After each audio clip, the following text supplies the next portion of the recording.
Unforgiveness is a chokehold. Trust and believe. Hello, ladies, and welcome once again to Rock Your Decade. This is a channel where I hope to be a source of encouragement and inspiration to Gen Xers in particular, those in their late 50s, 60s, like I'm approaching in a month's time, 70s and beyond, on how to navigate the space that they're in now. Because I'm telling you, it's different. It hits different. It hits different. It's not the same as when our parents were alive or our grandparents were alive, or if your parents are still alive. It's not the same. We have to navigate differently. And most of us have children who are Gen Zs, and some people are, or sisters that are Gen Zs, and we're thinking it was different in our time, and it still is. But we need to learn to navigate it.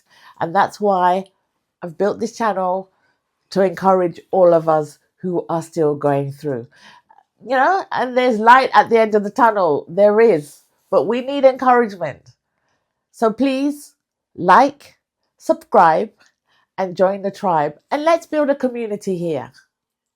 Thank you. I'll be looking down at my notes in my iPad just to remind me of some of the points that I've written down. So if you see me looking down, that's why. But yeah, forgiveness isn't for them. It's for you. It's for me.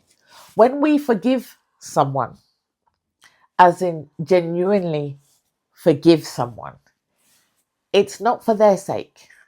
It's for our sake. Okay? And to be honest, when we think about someone who has purposely hurt us, right? The effect on us mentally and physically is overwhelming. Your blood pressure might rise. Your mood might change all of a sudden. You get a headache. And then you even start reminiscing about what happened and why it happened and what you could have done or what you should have done. And then the rabbit hole just widens. Before you know it, you're taking medication. You're stressed. And let me tell you something. As someone who, has been around a lot of doctors and has been in hospital for a long time herself, I know, having spoken and listened to people, that stress is a good reason why a lot of people have mental health issues. And unforgiveness is also one of them. Okay? So I'm just going to give you, we're going to go through it and see what we can do instead of holding unforgiveness close to our hearts, because we know it's keeping us in a chokehold. Okay? Number one, it's too costly. Ching, it's going to cost you. Unforgiveness will cost you, believe you. And it will steal your peace. And what comes with lack of peace? We've already said it.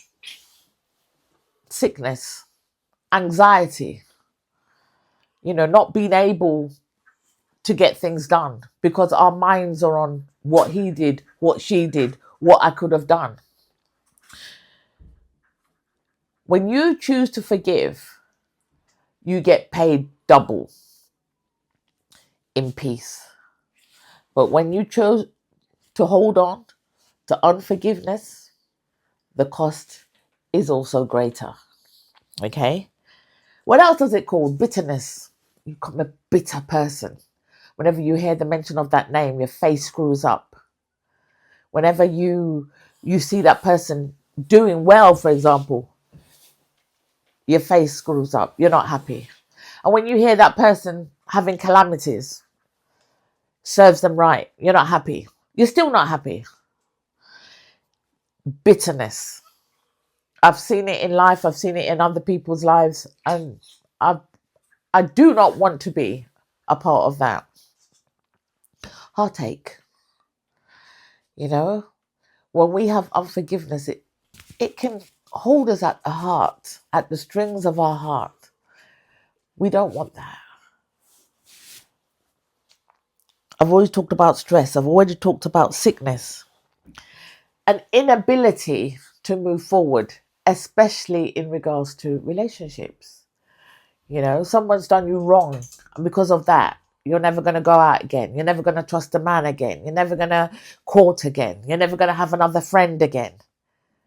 Who loses out? We do. We do. If someone does us wrong, there's always someone out there who will do us right. Okay? Jealousy and envy.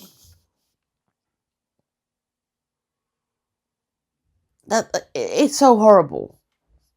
You know, when we hear of people who are getting along and who have done us wrong, we're not only bitter, sometimes we are envious. Why should they be doing that? Why should he have a car? He just bought a car, but he banged into my car. Why should he, have children? He's been going out and, going along with so many different children, and there they are, and I'm trying to get a child. I'm not there yet. Why should he have a job? The bitterness, the jealousy, and the envy, it eats us up. It's part of the chokehold. We need to let it go. And what doesn't it do? It does not bring us peace. I've got a video on how to protect your peace. And unforgiveness, it doesn't help us protect the peace that God has given us. Okay? Peace of mind cannot be bought. Trust me, it cannot be bought. Not with any amount of money. So we need to protect that peace. And unforgiveness, letting it go, is one way of protecting that peace. But what can you do? We can pray. It costs nothing. We can pray with someone, even though I'm a Christian. I've prayed with Muslims. I've prayed with Hindus. I've prayed with people who have no faith. At the time that they need it. They are looking for something, they want something, and I can't give it. I don't have what they need. And all I can say is, can I pray for you? And most times, in fact, I have not been turned down before to pray with someone. So that's one way, okay? Get counseling, therapy, and if possible, reconciliation with that person. If it is something that can be done, not all relationships need to be reconciled. Hear me. Not all relationships need to be reconciled. But if it's something that, okay, I fell out with my bestie, I fell out with my mum, I fell out with my dad, and he really loves me, and, it was over nothing. The fact that we're not talking to each other is destroying me. Then, yeah, build that relationship again. But get counseling and therapy. They're there for a reason. There's sometimes we can't help ourselves. And we need somebody else who is more experienced that can look at what we're going through and give us the strategies on which to go through it. Okay? Put boundaries in place. Big time. If you think that someone has, really upset you, sometimes they've done the unthinkable. And you said, I can't forgive them. You can. It's a choice at the end of the day. And you might need help to come to that place. It can take years. It's not like, you forgive somebody. And sometimes we forgive and we forgive immediately. I've done that. Forgiven immediately. Forgiven in a month. Forgiven in maybe 3 months. And sometimes it takes a while. It takes being helped. And, sometimes we don't have all the answers. But don't shy away from getting help. Therapy is a great thing. And even, many Gen Xers don't go for therapy because we're not used to it. We never saw our parents do it. We thought, we can do it myself. We can't. Meanwhile, the millennials and the Gen Zs are getting therapy. They're bettering themselves. But we as Gen Xers, we're not getting it. And that is something that we need to invest in. So whenever the thought of unforgiveness comes, cast it down. And if possible, either pray for them or think good thoughts towards them. I had to do this a while ago when I felt that someone had hurt me for no reason at all. It was jealousy, really. And I felt that every time this person came, I just felt in my heart. And I felt, what could I do? And in the end, it was like God was telling me, just pray for her. And every time she came into my mind, I just prayed for her. Just prayed for her children. I don't talk to her. I don't need to. I don't want to restore that relationship. It doesn't need to be reconciled. But I do need to forgive to help myself move forward. Leave the situation is another reason or another tip on how to, instill unforgiveness. If you're in a relationship that is abusive, in any way, truly abusive relationship, then find a way of leaving.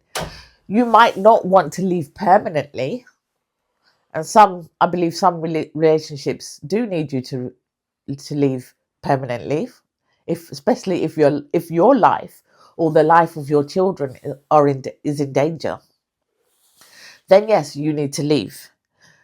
But there are some circumstances where you just need to work things through with the help of therapy, with the help of counseling.